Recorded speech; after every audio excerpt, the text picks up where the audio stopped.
gracias porque tú, Señor, produces en nosotros esa preocupación, ese dolor, ese compromiso, esa necesidad de ser solidarios, de actuar en amor, Señor. La iglesia es tuya, no es mía, no es de nadie, es tuya, Señor. Y pues estamos expectantes, estamos atentos a cómo tú vas a dirigir lo que resta de la vida de esta iglesia en el futuro.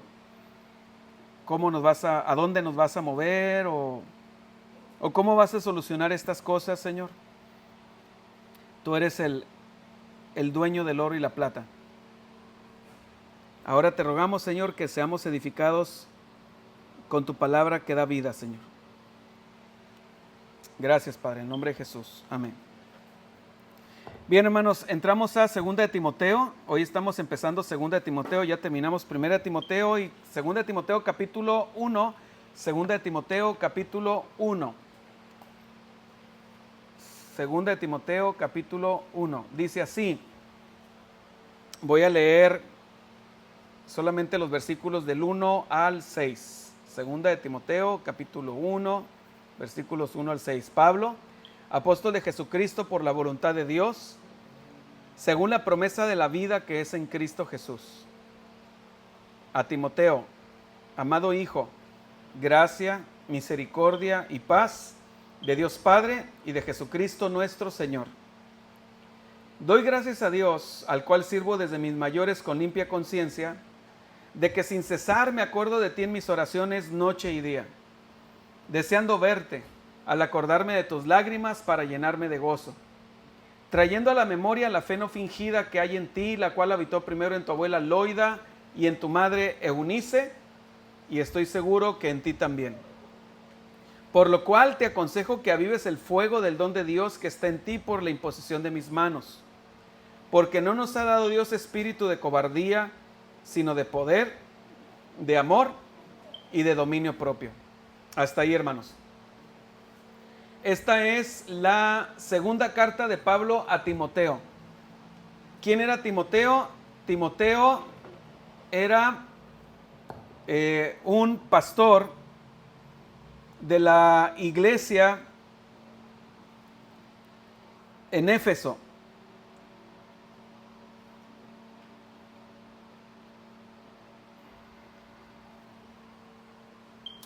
Timoteo y su familia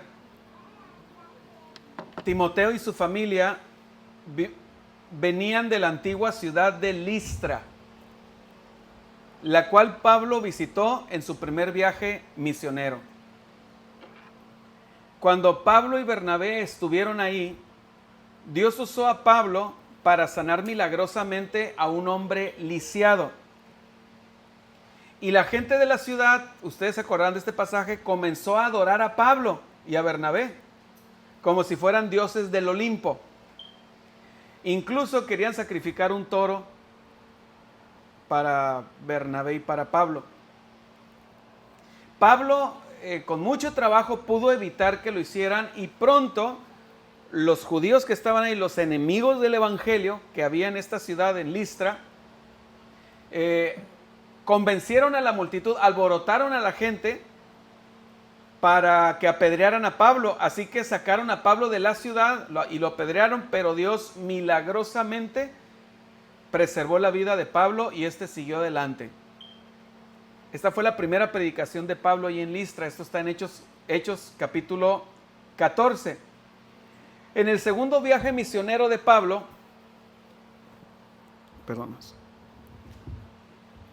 este fue otra vez a Listra y ahí conoció a un hombre joven que había venido a Jesús. Esto está en Hechos 16. Y que estaba comprometido a servir al Señor. Este joven era Timoteo y vamos a ver cómo lo dice aquí la Biblia en Hechos capítulo 16.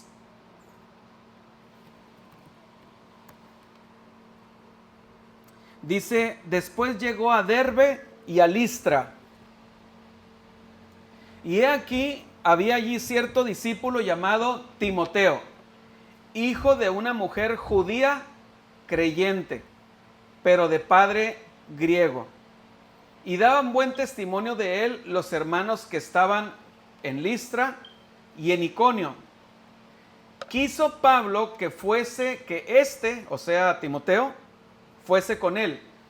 Y tomándole, le circuncidó por causa de los judíos que había en aquellos lugares, porque todos sabían que su padre era griego. Entonces era madre judía y padre griego. Y al pasar por las ciudades les entregaba las ordenanzas que habían acordado los apóstoles y los ancianos que estaban en Jerusalén para que las guardasen. Así que las iglesias eran confirmadas en la fe y aumentaban en número cada día. Entonces, Pablo se lleva a Timoteo, lo adopta como un maestro, ¿verdad?, a un discípulo, y lo va instruyendo en el evangelio y lo va preparando para el ministerio.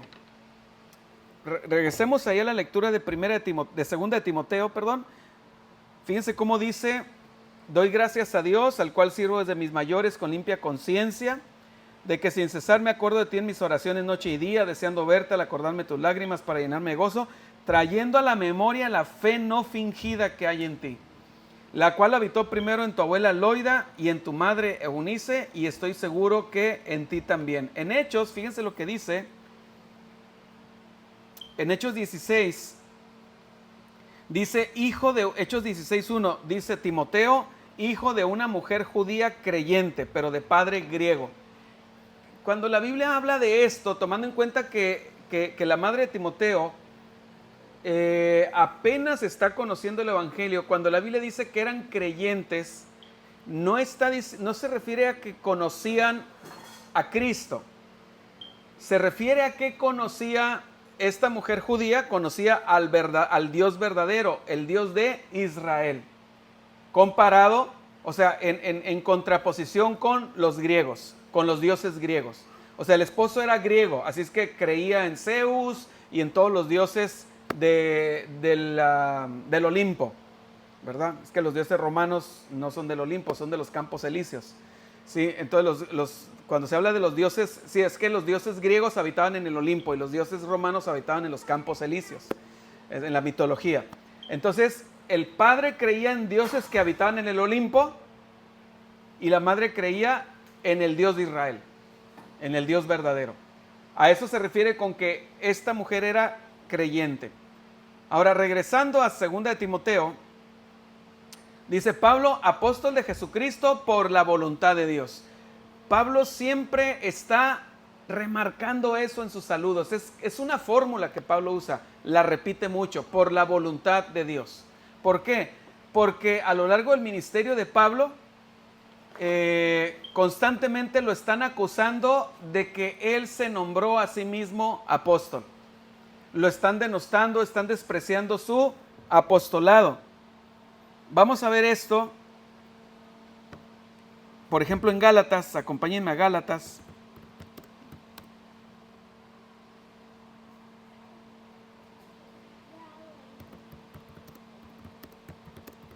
Capítulo 1.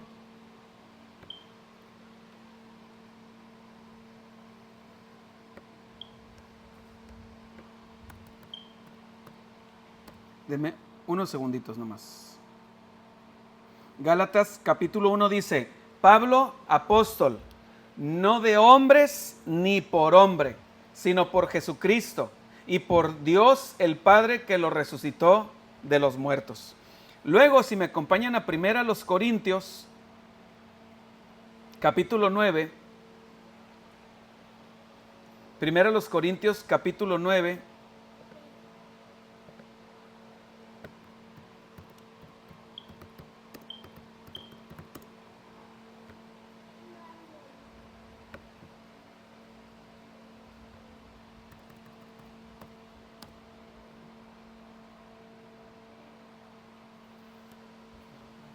bien, 1 Corintios capítulo 9 dice: no soy apóstol, o sea, es una serie de preguntas retóricas. Acuérdense, yo sé que ustedes ya son expertos en esto. ¿Qué es una pregunta retórica? Una pregunta cuya respuesta es obvia. Eso es ni siquiera hay que responderla. No soy apóstol, no soy libre, no he visto a Jesús el Señor nuestro, no sois vosotros mi obra en el Señor. Si para otros no soy apóstol, para vosotros ciertamente lo soy, porque el sello de mi apostolado sois vosotros en el Señor. Contra los que me acusan,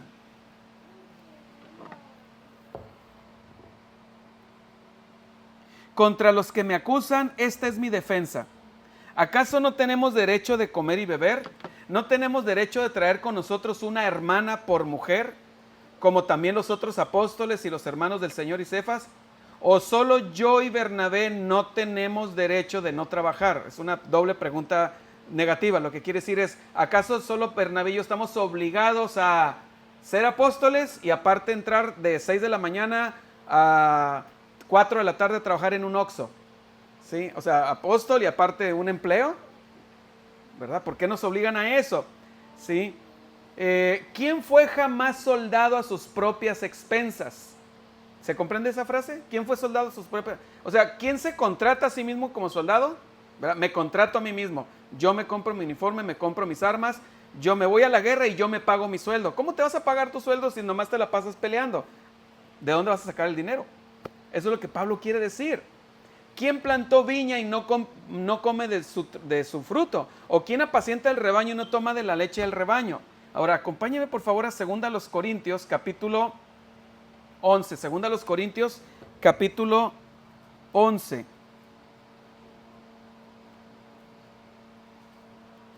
Y nos va a quedar más claro que Pablo estaba constantemente sufriendo y padeciendo el desprecio y los ataques contra su ministerio.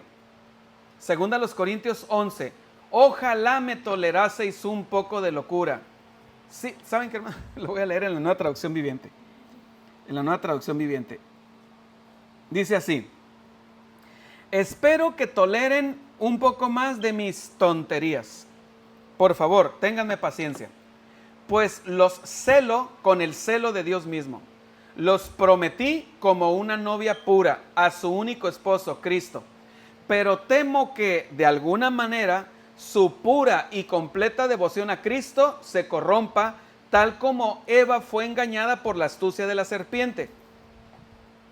Escuchen esto, lo que viene a continuación. Ustedes soportan de buena gana todo lo que cualquiera les dice, aun si les predican a un Jesús diferente del que nosotros predicamos, o un espíritu diferente del que ustedes recibieron, o un evangelio diferente del que creyeron. Pero de ninguna manera me considero inferior a esos superapóstoles que enseñan tales cosas. Podré ser un orador inexperto, pero no me falta conocimiento. Eso es algo que les hemos dejado bien claro a ustedes de todas las maneras posibles. Bien, hermanos.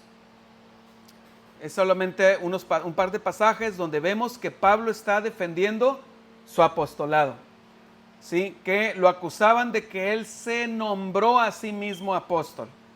Regresando entonces a 2 de Timoteo, podemos ahora comprender con mayor profundidad por qué Pablo dice en casi todas sus epístolas, si no es que en todas, Pablo, apóstol de Jesucristo por la voluntad de Dios. Luego dice, según la promesa de la vida que es en Cristo Jesús. Esta es la única epístola donde Pablo le pone este segundo apellido. El primer nombre de pila, primer apellido, segundo apellido al saludo. ¿Cuál es el nombre de pila? Pablo. Primer apellido, apóstol de Jesucristo por la voluntad de Dios. Segundo apellido, según la promesa de la vida que es en Cristo Jesús. Esta es la única epístola donde Pablo usa este segundo apellido en su introducción. ¿Por qué dice según la promesa de la vida? Porque Pablo está preso en la cárcel en Roma por segunda vez y ya le llegó información bastante fidedigna de que esta vez va a salir de la cárcel con los pies por delante y sin cabeza. A diferencia de su primer encarcelamiento en Roma, cuando escribe Primera de Timoteo y Filipenses, donde Pablo, es como, yo me imagino que eso es como cuando las personas están en prisión, ¿verdad? Y uno va y las visita y uno le pregunta, ¿y cómo va tu caso? Y dice, no, pues ya me ha llegado información, ¿verdad? Mi abogado dice que todo va marchando bien, que no sé, ¿cómo se dice cuando hay una, se me fue la palabra, aquí la tenía, cuando hay una especie de, ¿mande? Apelación, no, cuando comparecen, hay una palabra, audiencia, la audiencia ya la próxima semana y creo que las pruebas ya se presentaron, ¿verdad? Y ya se platicó con el juez y parece que todo va a salir a mi favor porque ya se demostró que según el Ministerio Público de Información, pues que yo soy inocente. Esa era la situación de Pablo en su primer encarcelamiento en Roma, que por cierto, en su primer encarcelamiento en Roma, él estaba preso en arresto domiciliario. De hecho, Pablo tenía la oportunidad de recibir hermanos como visita en este arresto domiciliario y él podía seguir atendiendo el ministerio, ¿sí? En este primer arresto. Y otra cosa es que todavía no había comenzado la persecución neroniana. Pero en esta segunda cárcel en Roma ya es tiempo de persecución. Nerón ha desatado toda su locura, toda su furia contra los cristianos. Así es que Pablo está tanteando las aguas, y lo vamos a ver en el capítulo 4, cuando dice, el tiempo de mi partida está cercano. O sea, Pablo ya sabe que va a salir con los pies por delante y sin cabeza. ¿Por qué sin cabeza, hermanos? ¿Por qué no crucificado? ¿Alguien sabe la respuesta? Porque era ciudadano romano. Entonces se les concedía el honor de morir decapitados, en lugar de la agonía de la cruz. Entonces, Pablo por eso saluda así en esta introducción. Dice, según la promesa de la vida. Porque Pablo se está aferrando a que, aun cuando él sabe que va a morir, él tiene esperanza de que hay una promesa de la vida en Cristo Jesús. Hermano, nosotros tenemos que recordarnos constantemente, no estamos en una persecución. Nosotros no tendríamos que decir, soy hijo de Dios por gracia, por la sangre de Jesucristo, según la promesa de la vida. No tendríamos que estarnos recordando que vamos a resucitar porque no vemos una muerte inminente. Esta realidad es muy rara para nosotros, hermanos. Esa es la realidad. Es muy rara. No vemos la muerte como algo inminente por causa de ser cristiano. Sino que nos aferramos a aquellas promesas en base a la circunstancia que estamos viviendo.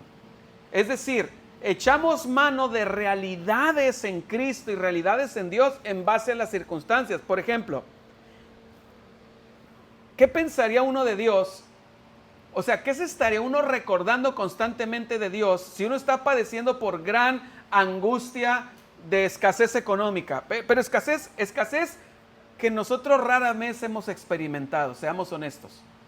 ¿Sí? ¿Qué pensaríamos de Dios? Diríamos, Dios mío, tú eres mi proveedor, mi sustento. De eso nos estaríamos recordando acerca de Dios. O si estamos enfermos con una enfermedad bastante grave, porque no es lo mismo, tengo gripa y es la de cada año, ¿verdad? A decir, tengo esta enfermedad donde mi vida está en riesgo, y entonces nos agarramos de Dios e invocamos y nos recordamos que Dios es nuestro sanador, que Dios es poderoso para sanar. Entonces Pablo se está recordando que hay una promesa de vida eterna. ¿Por qué? Porque Pablo sabe que en cualquier momento lo van a llamar, va a salir al patio, una espada va a brillar al sol y va a separar su cabeza de su cuerpo, ¿verdad? Por eso él dice, según la promesa de la vida, que es de la vida. No la promesa, claro que la promesa también es en Cristo Jesús, pero aquí la construcción de la frase arroja la frase en Cristo Jesús, no a la promesa, sino a la vida. Según la promesa de la vida que es en Cristo Jesús. esta es una misma frase, es muy parecida aquí mismo en 2 de Timoteo, si me acompañan al capítulo 2, 2 de Timoteo, capítulo 2. Miren lo que dice en el versículo 11, 2 de Timoteo 2:11. Palabra fiel es esta. Y es una frase que Pablo repite quizá unas 5 ocasiones en sus epístolas, por lo menos 5 veces. Palabra fiel es esta. Si somos muertos con Él, también viviremos con Él. ¿Lo pueden ver, hermanos? Pablo se está aferrando a la resurrección. Si sufrimos, también reinaremos con Él. Pero ya llegaremos a este pasaje. Regresamos al capítulo 1. A Timoteo, amado hijo, gracia, misericordia y paz de Dios Padre y de Jesucristo nuestro Señor. En 1 de Timoteo, en el capítulo 1, miren cómo Pablo saluda a Timoteo. Ahora voy a leerles, no lo busquen, solo escúchenlo. 1 de Timoteo, capítulo 1, versículo 1 y 2.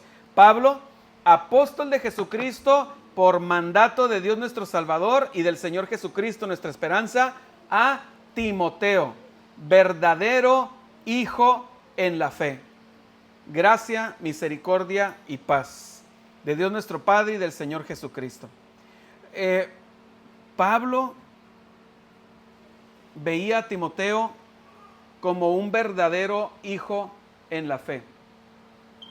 Hermanos, leímos, nuestros hermanos nos lo enseñaron y quiero leerles, es segunda de Juan, que dice así, segunda de Juan,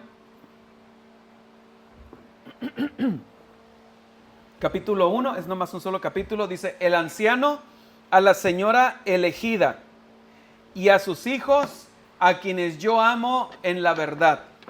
Y no solo yo, sino también todos los que han conocido la verdad a causa de la verdad que permanece en nosotros y estará para siempre con nosotros. Sea con vosotros gracia, misericordia y paz de Dios Padre y del Señor Jesucristo, Hijo del Padre, en verdad y en amor. Fíjense la fórmula. Juan usa la misma fórmula que Pablo.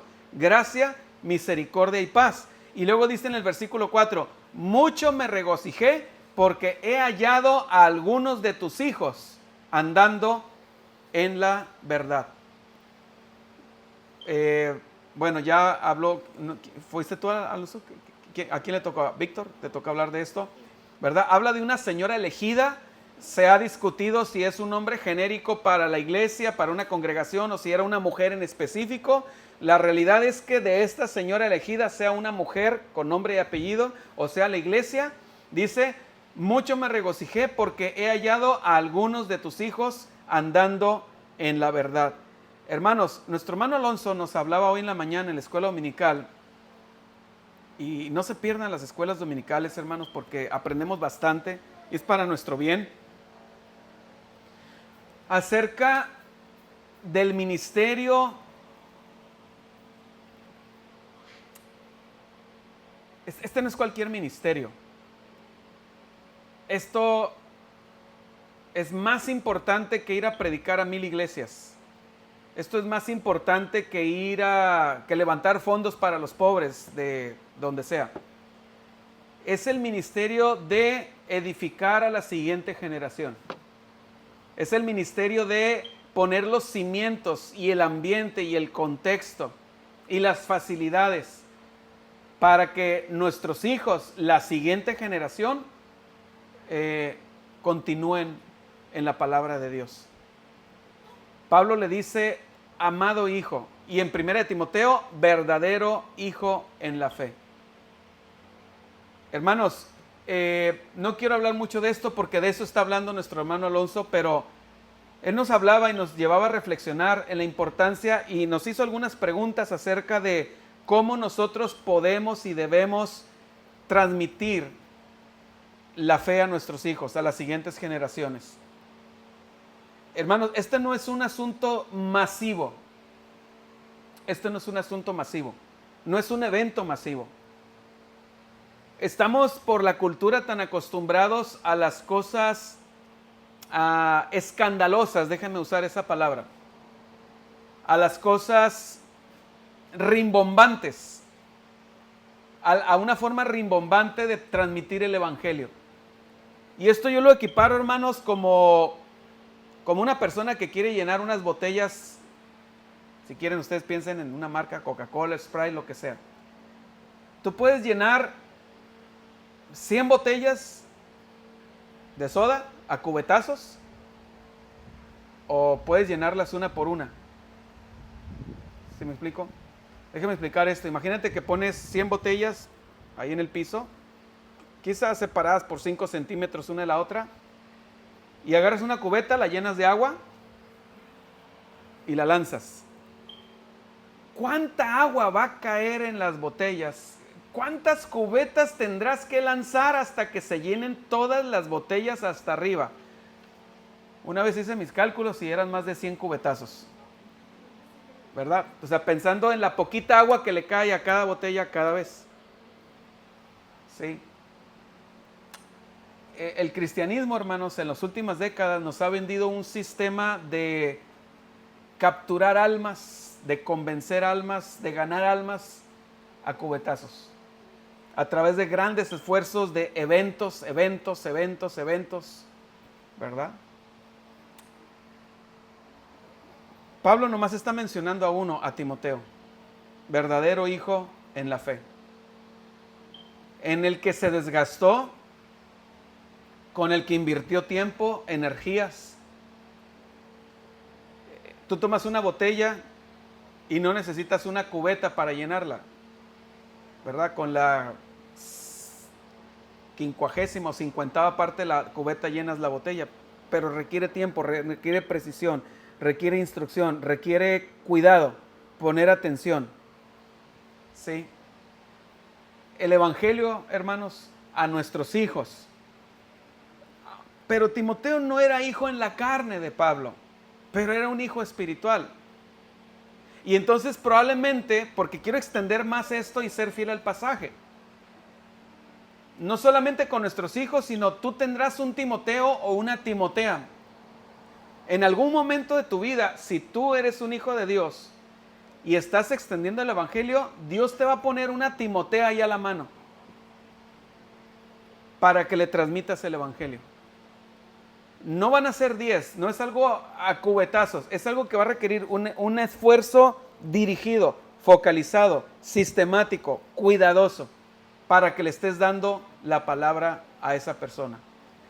Y la epístola primera de Timoteo, que ya lo vimos, y segunda de Timoteo, nos abre el corazón de Pablo acerca de cómo él llevó esta labor con Timoteo, con lágrimas, con mucho cuidado, con muchas oraciones.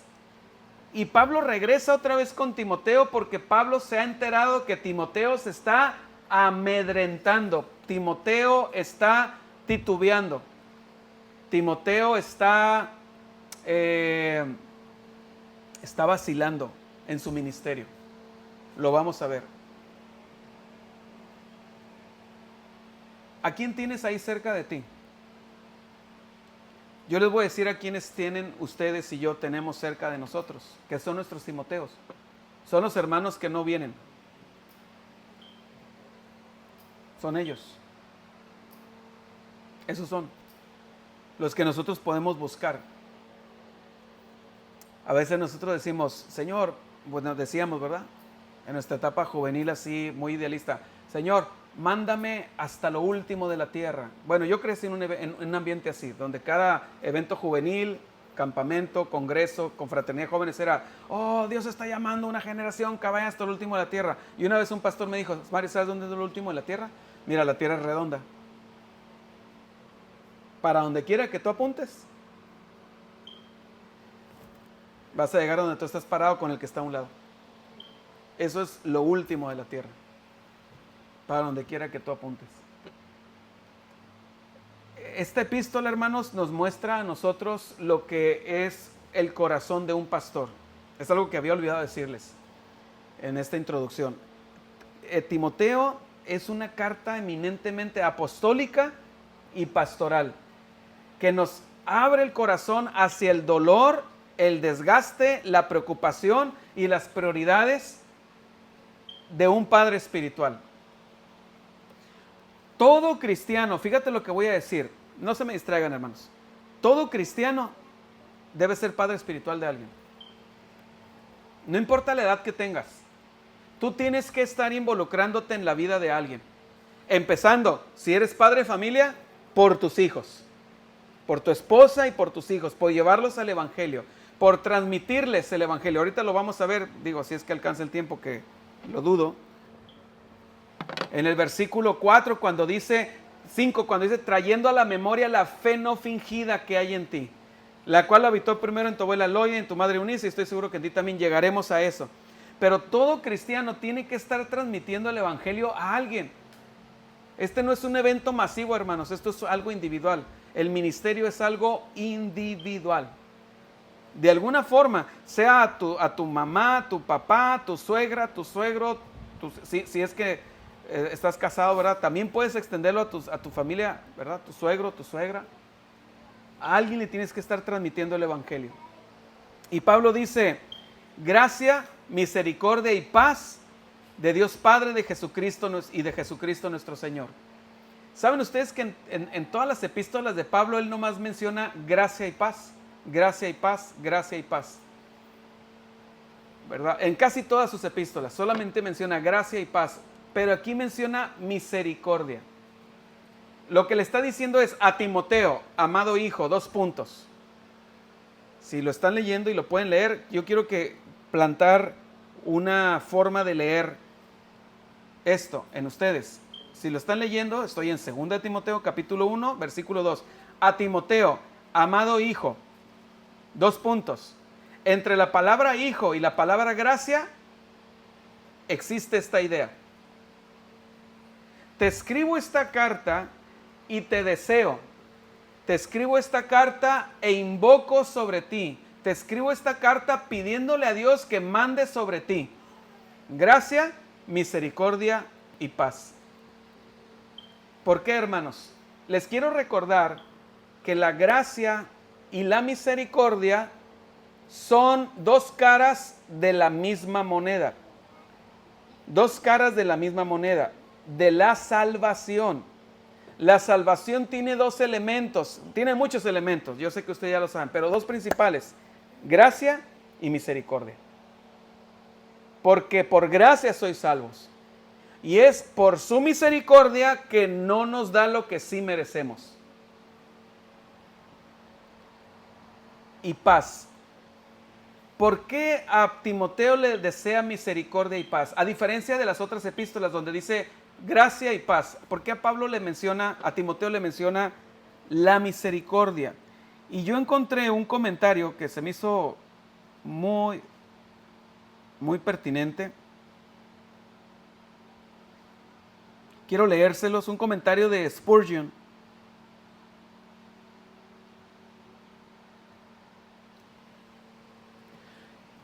Spurgeon usó este versículo junto con 1 Timoteo 1:2 y Tito 1:4 para mostrar que los ministros, los pastores, los ancianos, todos los que están al frente de una iglesia necesitan más misericordia que otros creyentes.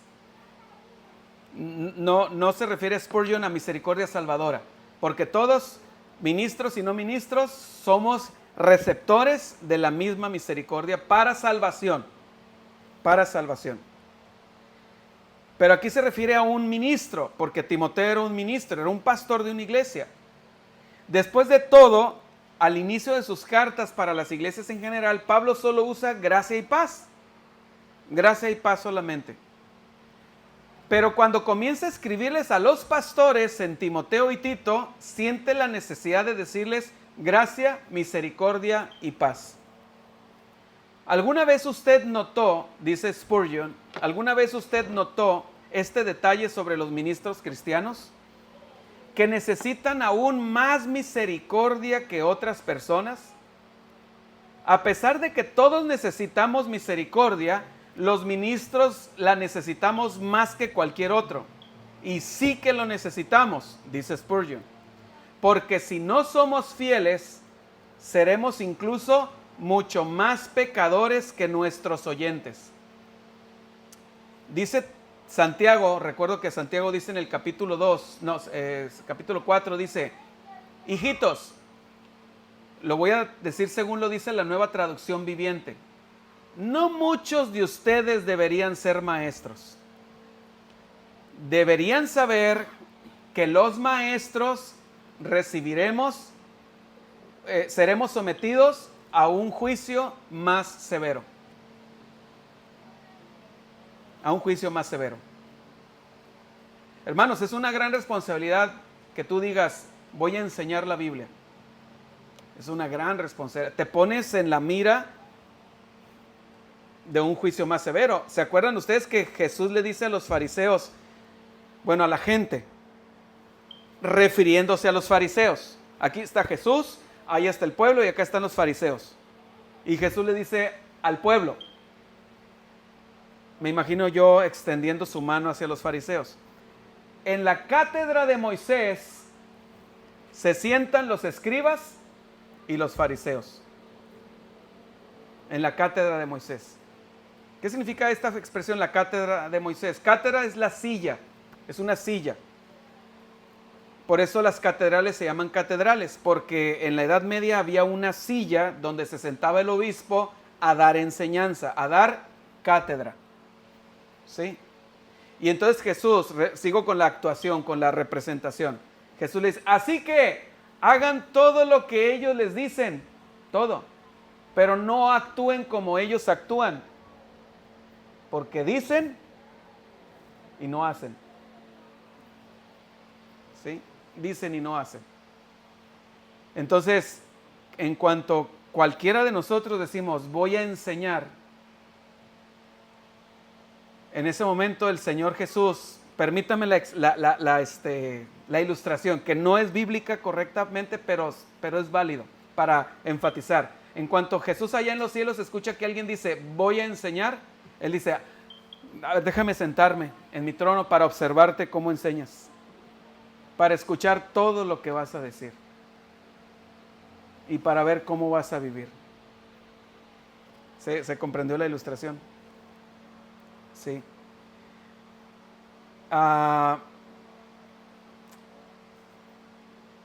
Porque si no somos fieles, seremos incluso mucho más pecadores que nuestros oyentes. Sigo leyendo lo que Spurgeon escribió.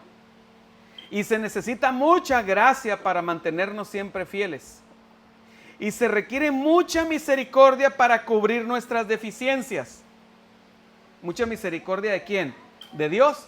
No, hermanos. Dios ya nos ha dado toda su misericordia. ¿De quién se necesita mucha misericordia para cubrir nuestras deficiencias? De ustedes. De ustedes. Mucha misericordia hacia el pastor, hacia el maestro, para cubrir todas las deficiencias. Así que tomaré estas 3 cosas para mí, dice Spurgeon. Y yo las tomo para mí, para Mario. Quizá Víctor las quiera tomar y Alonso también. Gracia, misericordia y paz. Usted puede quedarse con estas 2, gracia y paz. Pero yo necesito más misericordia que todos ustedes. Así que la tomo de la mano amorosa de mi Señor y confiaré y no temeré a pesar de todas mis deficiencias, flaquezas, tropiezos y errores en el curso de todo mi ministerio. De todo mi ministerio. En una ocasión, manejando hacia acá, hacia la iglesia, una mañana, recuerdo muy bien esa mañana, y recuerdo que ese día traía, fue tan impactante esa experiencia de convicción del Espíritu Santo, de redargüimiento, si es que existe esa palabra, y de disfrutar del perdón y la aprobación de Dios, que me acuerdo que era la panel y no el carro negro. Y les podría decir en qué semáforo tuve ese pensamiento. Así de impactante fue. Que salgo de la casa fue una mañana de una discusión de domingo, esas mañanas que todos los pastores odiamos y que muchos cantantes han hablado de esas, hasta Ricardo Arjona lo dice en una, lo dice No, sí, Ricardo Arjona lo menciona y también lo menciona Marcos Vidal. La típica mañana donde el pastor tiene que predicar y discutió con su esposa esa mañana, ¿verdad? Hermanos, no se sientan mal por lo que voy a decir, pero ustedes difícilmente van a comprender lo mal que se puede sentir uno, ¿sí? Y entonces, si no es que es imposible, a menos que un día lleguen a ser pastores. Y entonces, claramente yo pude, no quiero ser místico, ¿verdad? Pero yo pude escuchar la risa del diablo. Dice, hipócrita, no estás calificado. O sea, yo puedo escuchar las carcajadas del diablo. Lo digo en un sentido metafórico que puedo escuchar, pero fue algo espiritual bien fuerte. Hermanos, ¿sí saben que aunque somos reformados creemos en la guerra espiritual? ¿Sí lo saben? Porque no nomás los pentecostales creen eso. ¿Sí lo sabes?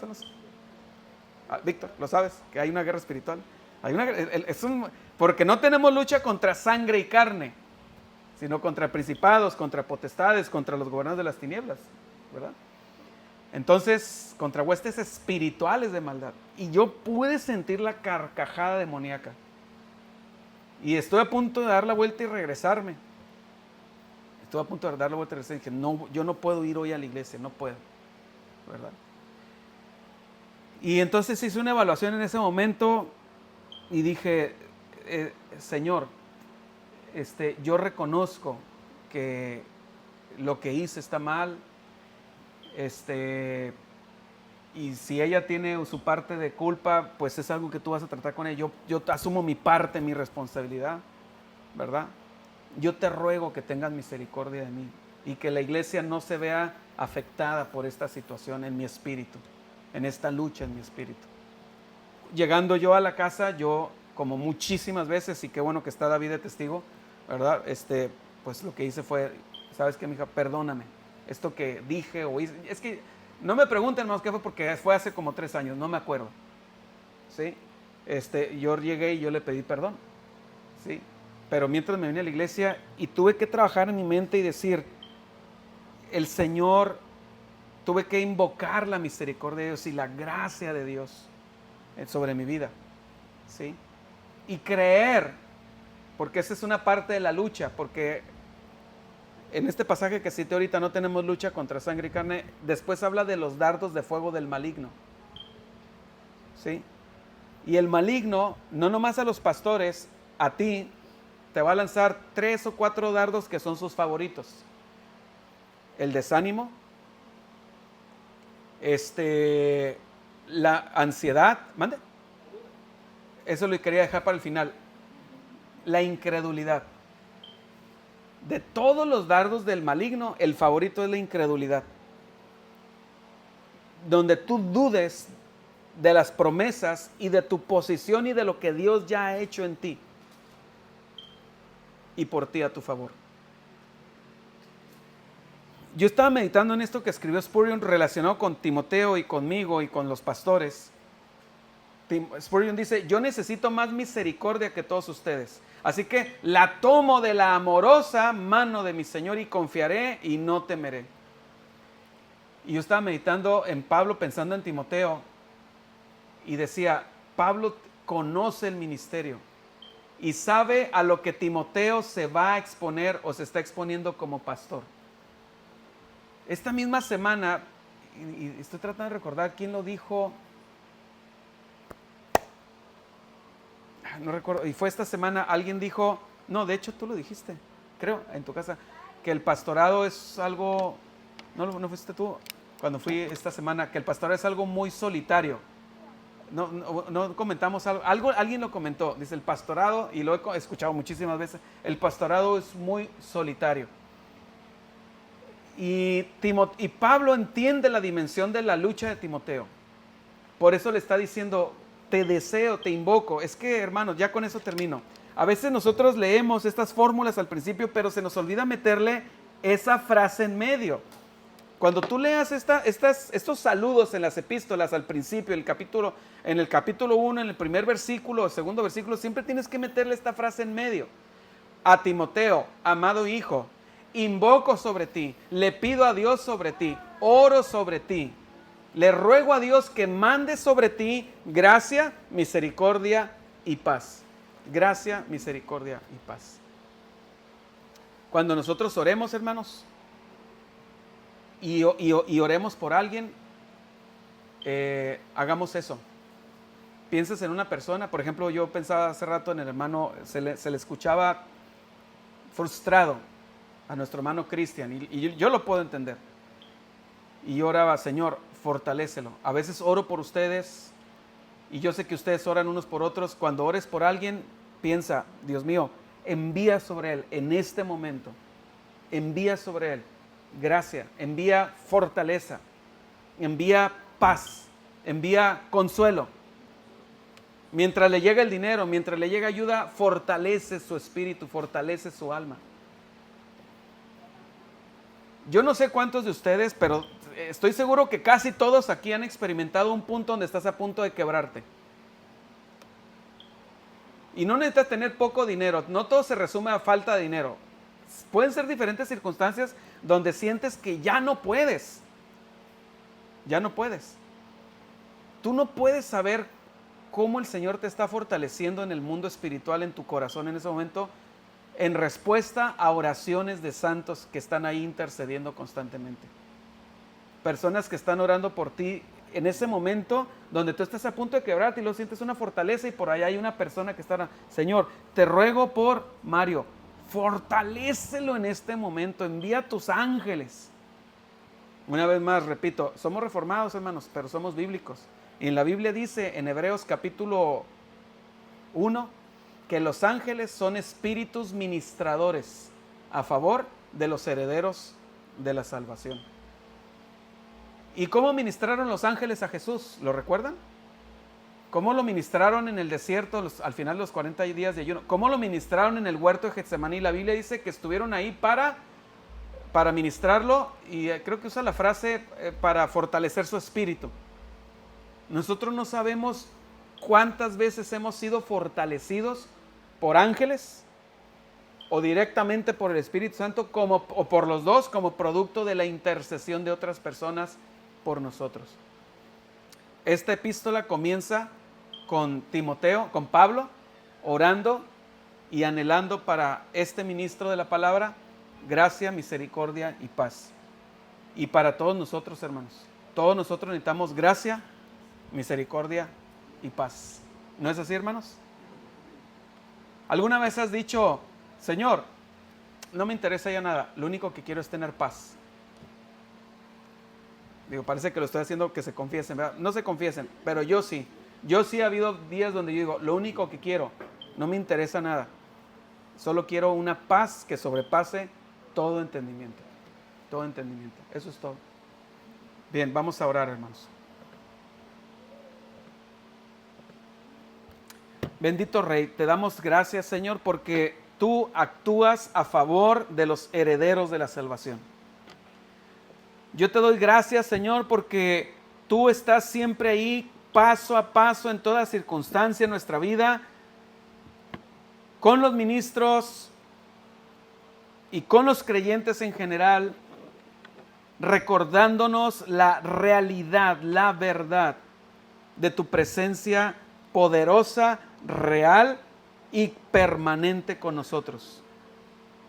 Gracias, Señor, porque tu palabra nos recuerda, Señor, que aunque vivimos en un mundo material, nosotros, Señor, somos ciudadanos de un reino espiritual, donde hay situaciones espirituales, eventos espirituales, fuerzas espirituales. Y nosotros, Señor, habiendo nuestro espíritu nacido de nuevo, ahora nosotros podemos echar mano de estos recursos espirituales. Ayuda a todos mis hermanos que están aquí, a todos, a cada uno. Y si alguien no te conoce, que te conozca, Señor. Y a los que ya te conocen, que sigamos perseverando, Señor. Que las circunstancias, Señor, no nos amedrenten. No estamos en persecución. No tenemos que escondernos para congregarnos. Pero sí tenemos que combatir, Señor, contra un sistema caído en nuestra mente. Ayúdanos, Señor, a todos los que estamos aquí, a ser fieles hasta el final. En el nombre de Jesús. Amén.